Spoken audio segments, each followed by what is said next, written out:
We just got done on a long walk, and I've been doing really good about, like, not spending shit on dumb shit, but I really am craving some coffee.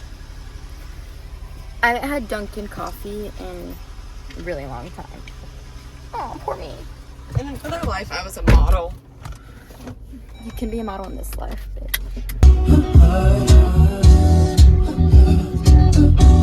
I watched a Malcolm Todd podcast today, and I'm low-key In love with him? no. I just You're in love like with that basketball player. no. Now I did watch Wemby last night win the semifinals, and him crying. I was just like, give me. But no, I am slowly being persuaded to a Malcolm Todd listener, because for some reason I didn't want to listen to him, and now I'm like, so let's see how this June 5th album is.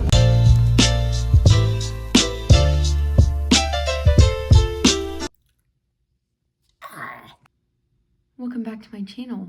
I haven't made a YouTube video in probably a century, I think.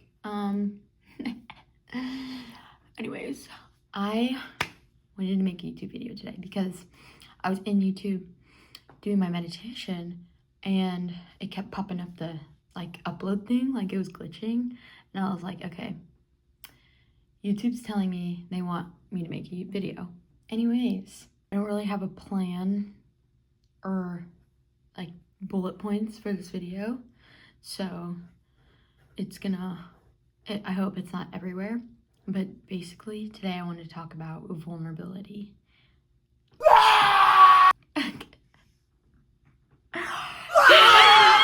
Vulnerability is something that I never ever had.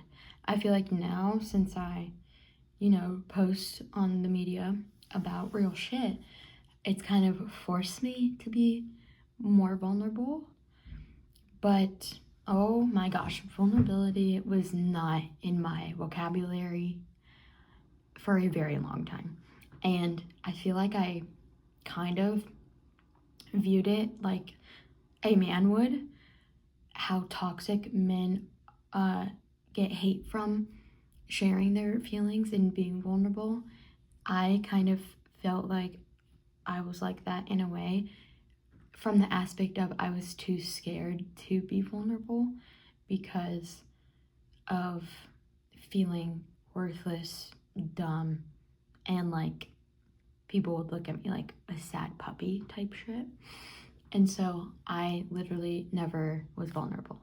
And without realizing it, I really built up a big wall around my heart where I wouldn't let people in. So I guess I'll just start from the beginning of why I think that I struggled with vulnerability so much. And I think obviously it was from my childhood mainly. I grew up in an abusive household, and that shit messes with you in so many ways than you can count and that you can think of, and that you will never be able to understand if you didn't grow up with trauma. And from my father. And so not only was I having trouble being vulnerable in general, but especially with men, masculine, it was like a no. And honestly, even to this day, I'll get into that later, but even to this day, it's really unheard of for me. But anyways, so growing up, I was shown in one way or another that showing my emotions and saying how I felt was wrong, and it didn't make me safe. And so slowly, I just built up this wall. And then it didn't help that growing up and in the environments I was in with school and like friend groups, when I would try to show emotion or stick up for myself, I was shamed or humiliated. And especially with men as well, growing up in a predominantly white town where men didn't respect Black women, let alone were attracted to them. I was always in situations where I was hidden, or the guy that liked me was ashamed for liking me, and just all these situations where it wasn't safe for me to be vulnerable. And when I regretted it. And so, yeah. And I never really realized how much this affected my relationships. I think it really, really affected my relationship with my mom. I could never be vulnerable or like share how I was feeling. And I just couldn't understand it for the longest time. I couldn't understand why it was just so hard for me to say how I feel. And looking back on it, it's just because it felt unsafe to me, and it was unheard of to me in that moment. And so when I really started working on healing everything I've been through and just healing myself around it a little over a year ago today, I really, really saw how much that me being expressive about who I am, me showing vulnerability, was such a hard thing for me. And I think I could confidently say there's maybe one person, maybe 1.5% who even I've been able to be totally, totally vulnerable with. And even to this day, it takes me a minute, like it's still uncomfortable. And I did this meditation today, and I'll try to find the video and link it down below. It was literally amazing. It was a heart wall meditation, and it really like opened my eyes to this topic once again of vulnerability and how much I struggle with it. And I guess I just wanted to make this video today for anyone else, any girl especially, who is in my shoes. And because, when you think of a girl, you think of a girl always showing her emotions and saying how she feels and like wearing her heart on her sleeve type of thing. But with me, I always felt like my masculine side dominated my emotional aspect, because I would never say how I felt, and I would swallow my feelings, and I'd bury that shit deep, deep down, and I would, drink a shit ton, or many other ways to numb how I felt or just hide how I felt. And so when I really started on healing my heart and healing these aspects of myself and showing that feminine emotional side, it was completely unheard of and unknown to me, and it was scary. And so I think one of the things that really helped me was posting TikToks all the time, because especially the type of TikToks I post, I had to force myself for people to see like a vulnerability or emotions, and it was really, really uncomfortable at first. I'm not gonna lie. It was like I was posting a video and then I was fucking Xing out of TikTok and not going on my phone for the rest of the day, because I was like, oh, like this just makes me want to delete everything. Like I struggled with it so bad. I just couldn't let people see that soft part of me.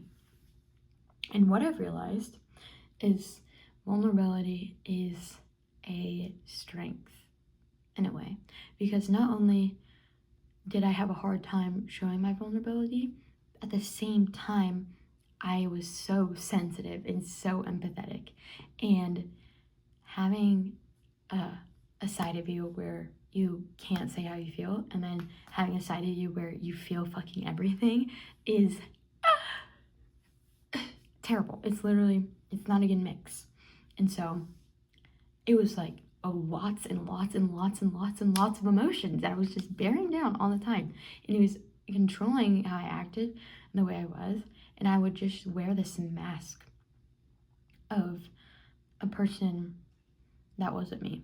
I think going back to vulnerability is power, understanding that and practicing that has changed my life in a way I never really thought of until recently, because not only can I be vulnerable and share my experiences and what I've gone through, but it's also allowed me to connect with other people on a different level. And it's shown me that all these things that have happened to me and all these things that I like buried down were actually badges of honor, and I should be wearing them proudly, and I should be talking about it more, because there's so many other girls who probably experience what I'm going through, or men, and they need to see that you can overcome it and you can make yourself a softer human. And so going into the masculine side of it, I didn't realize how much hate I had with masculine energy and vulnerability, obviously from my father.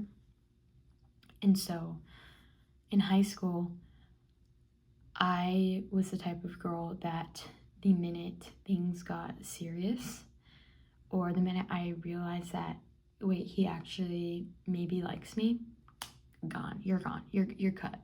And it was so toxic. And the thing about trauma and growing up with trauma is you create this fun little attachment style called anxious avoidant. So not only are you anxious, but you're also avoidant, and you're both of them. So you can be like really like needing them and wanting them and clingy, but then at the same time you're like, oh, get away, like pushing them away. And then it's just like so dysfunctional because it's back and forth all the fucking time. And it's exhausting for you and for the person that you want to have a connection with. And so what I didn't realize is that how much I really was protecting myself from being vulnerable with any man at any time. And I would, like I said, they're cut, they're removed. And even guys that I really, really liked, I just couldn't. I literally couldn't let them in. And looking back on it in the past, I thought it was something wrong with me. But now, with all this knowledge I have, I realize it was just me trying to protect myself. And maybe it wasn't a bad thing in the past, because I probably shouldn't have let anyone in, honestly. So honestly, thanking past self for that, because the men that I was surrounding myself with, they did not deserve to have access to my heart. But it really did affect lots of relationships with men. And I realized that I really never been vulnerable with a man. It makes me almost want to be sad, but at the same time, I just understand it so much and I get it. And I feel like now I'm at a point where I'm ready to allow myself to, have a connection and be vulnerable and have a relationship. And that's crazy for me to say. I've never had a boyfriend. And I realize how important vulnerability is for a relationship, because like my best friend, she's probably the only person that I've ever been totally vulnerable with, because she's just seen every face of me, every emotion I've ever felt. And I realized that I can trust her. And I feel like trust is such a good thing with vulnerability as well, because when you're vulnerable, you're literally you're letting someone in. And that's scary, because you can get shamed, you can get rejected, you can get humiliated, and so many other things.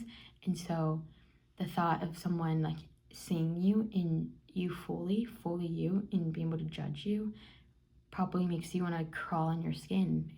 But it's so important that you are exposing yourself and putting yourself out there, because you cannot let the fear of being judged and humiliated and shamed control you.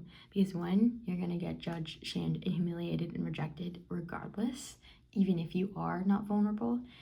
And two, you're just going to let that fear control you for the rest of your life and never be able to experience a genuine connection, because you're just hiding a part of yourself.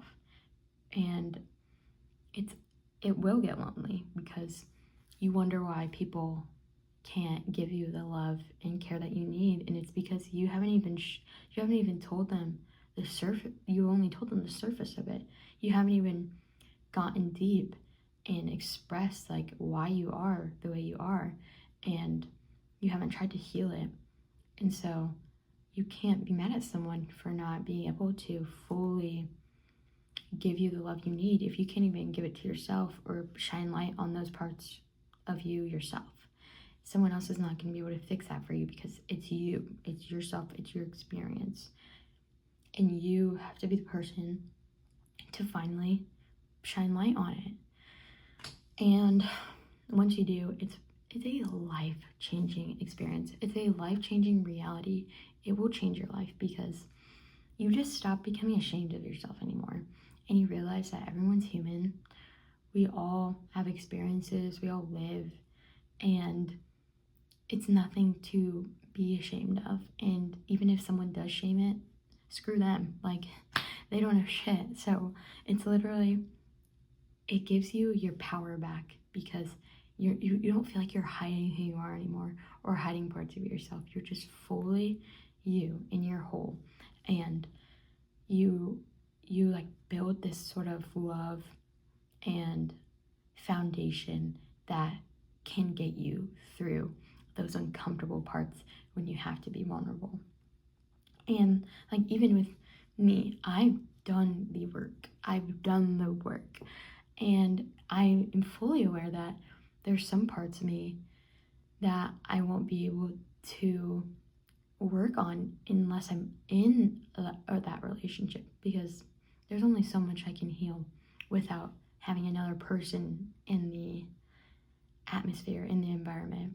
And so, but now that I have that knowledge and awareness about myself and maybe what things trigger me and what things that I have to clock myself, that maybe it's not someone else's fault.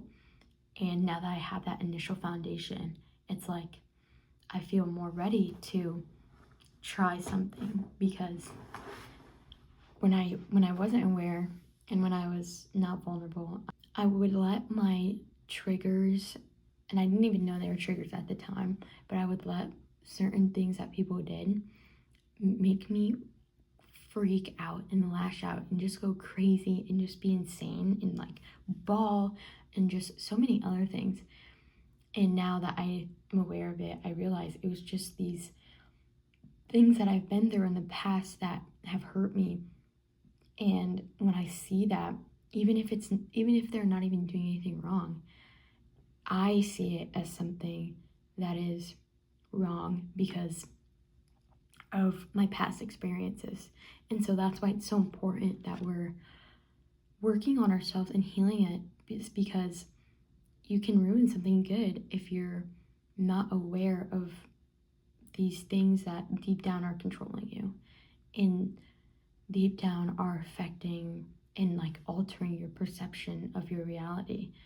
Because now when I notice like myself feeling a certain type of way when something happens, I can easily be like, you feel like this just because of past experiences you've been through. That person or whatever's going on has nothing to do with anything.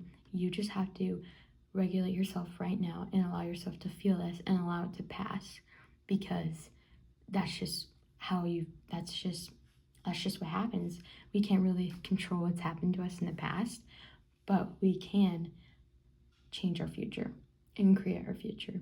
And that's an example of it, being able to understand, oh yeah, I have had some shit happen to me in the past, and now when someone does something or when I see something a certain way, maybe it's not exactly what I think it is, and I'm putting my own personal baggage and triggers on the certain thing, and I need to take a step back, allow myself to feel this, allow it to pass, and then come back in a more collective manner and not be so reactive with my feelings. Because when you grow up in that trauma environment and when you have that anxious avoidant attachment style and you bury down your feelings, you're very reactive, because when you feel a certain type of way, it's just it's just full bolt. You're immediately making assumptions and accusations.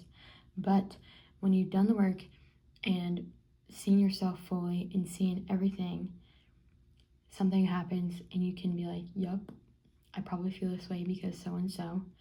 Let me feel this way, and then let me come at it with a response and not a reaction. So you're not ruining connections just because of what you've been through. And that's why a lot of people say that you can't be in a relationship if you don't love yourself and if you haven't worked on yourself. And I think that's true to an extent, because a lot of the times in relationships things don't work out because there's not an understanding. And if you don't understand yourself and why you operate the way you do, or why your brain works the way you do, then how are you going to understand someone else? Like, it just doesn't match. And then also with the vulnerability aspect, if you're pushing down everything you feel, how are you going to care for someone else's feelings with the nurture and reassurance they need if you can't even do it yourself? See where I'm coming from? Like, if someone probably would have said that to me a year ago today, I would have been like, who the fuck are you talking to? Like, but now I realize how true it is. It's very, very true. It's very, very soberingly true. And we really have to work on us before we can put ourselves out there, because especially if you've just gone through some shit. Like, if you're blessed and you grew up in a loving atmosphere and with a loving family, you might not have to do as much shit. But for people who have had it rough, we really have to take the time to get to know ourselves and our brains and our traumas and really heal that shit, because otherwise it's going to be controlling you the rest of your life without realizing it. And vulnerability is one of those things. Now when I think of vulnerability, I think of it as something so pure, because when you're vulnerable with someone, it's like you're opening yourself up. And it's just so important that we're opening ourselves up, because humans need that connection. And ever since I learned how important it is to just actually share how we feel, because how is someone gonna know like what you need if you're not telling them how you feel and like what you actually think of something? It's just not gonna work. It's just always gonna clash. And ever since I realized how important it is telling people the truth and actually sharing how you feel and speaking up, even if it's uncomfortable, it's been life-changing. I've been able to have connections and learn more things about people because I've allowed myself to originally first be vulnerable with someone, and then they are, and then it's just a flow, and it's a connection, and it strengthens your bonds, and it deepens your connections. And deep down, as humans, all we need and all we crave for is connection and community. And that's not going to happen if you're not vulnerable and showing how you feel and allowing yourself to feel. It doesn't correlate, because you're going to realize at one point in your life, maybe early on, maybe later on, that all the surface level shit, all the masks that you're wearing to society and that you're putting on every day is slowly going to deteriorate you and make you depressed, because our souls need that nurture and need that vulnerability and that connection, and our souls need to be who we are, and we need to be who we are. We need to embrace it, because otherwise we're so unhappy. And a lot of people do a bunch of shit and unhappy things because they're not satisfied with their lives and who they are, and they don't allow themselves to be who they are because they're scared. And I'm not dismantling fear in any way, because fear is a real life emotion. It's a real life thing, and it's an experience, but everyone experiences it. And the people who go past and the people who stay stuck are the people who face that fear and feel that fear but don't let it control them. And it's really easy to let fear control you because it can be disguised as so many things, as a safer option, as a more stable option. But at the end of the day, we only get one life. Even if we fail, we can get back up. Even if we get rejected, it's redirection. Like, having fear be your main controller is just gonna leave you in a life of lowering you from living your life to the highest potential and being the best person and highest self that you could be in the most fulfilled life. I can speak on this shit because I was a person who let fear control me, and then I realized I took a step back. And I was like, what could make me the happiest? And when I even had that realization and allowed myself to be vulnerable with myself and honest with myself, that shit was scary. It was scary. And I was like, but I could fail. Oh no, you're gonna fail. You're gonna fail, but you gotta keep going, because I'd rather live my life failing at something that I want to have than live my life wondering what could have been if I didn't let fear control me. Because I'm happy even when I don't have what I want, because I'm doing what I love, right? So allowing yourself to be vulnerable with yourself too is life-changing. So life-changing, because you finally allow yourself to see who you really are under the surface. And your internal world is so important. Your internal world is what creates your reality, whether you like it or not. We're electromagnetic beings. We're frequency beings. And the frequency you are, the vibration you are, is what you're going to pull towards you. So if you're living in this vibration of fear, low, unhappy, unsatisfied, that's the reality you're going to be bringing to yourself. But when you do the work to change that, change your core beliefs, and make yourself happier, you realize that you're put in experiences where you feel happier and where that's confirmed. I don't even know how long I've been talking for, but I think I've said what I wanted to say. And whoever watches this, if you're here to the end, I think you know what you need to do. I love you, gang. Anyone that watches my YouTube, I love them more than anyone else, okay? I'm about to fucking take a shower. I'm about to fucking read my book. I'm about to fucking lay down. I'm about to fucking make dinner and relax. I've had the laziest Sunday, and I will continue that. Bye, bitches. I love you.